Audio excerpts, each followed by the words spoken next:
படம் தள்ளி போடுறது இந்த நியூஸ் நீங்க எப்படி பாக்குறீங்க? வணக்கம். இது வந்து நிச்சயமாவே விஜயண்ணா ரசிகர்களுக்கு ஒரு மாபெரும் ஒரு டிசப்பாயின்ட்மெண்ட் தான், ஏமாற்றம் தான். பட் இதுல ஒரு விஷயம் என்ன நாங்க மெயினா பாக்குறோம்னா, தாவேகா விஜயண்ணா வந்து கட்சி ஆரம்பிச்சதே பாஜக சொல்லிதான், பாஜகவோட பி டீம் சொல்லிட்டு இருந்தாங்க இல்லையா? அது இல்லைன்றது இந்த இந்த இந்த ஒரு விஷயத்திலே ப்ரூவ் ஆகுது. ஏன்னா இது சென்ட்ரல் போர்ட் தான் வந்து சர்டிபிகேட் கொடுக்கணும் இந்த படத்துக்கு கொடுக்குறவங்க. ஸோ இப்போ சென்ட்ரல் போர்ட்ல நீங்க என்னென்ன நடந்துட்டு இருக்குன்றத பாக்குறீங்க.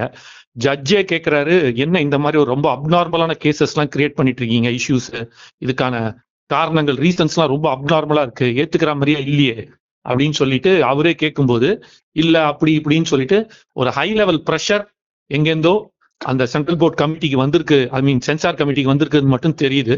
அதோட வெளிப்பாடுதான் இந்த இப்படிப்பட்ட ஒரு விஷயமாக நடக்குது. ஆனா ஒன்றும் பிரச்சனை இல்லை. 9th வந்து எங்களுக்கான சாதகமான ஒரு, கண்டிப்பாக சாதகமாக விஜயனாக்கு எங்க ரசிகர்களுக்கு சாதகமான ஒரு தீர்ப்பு வரும்.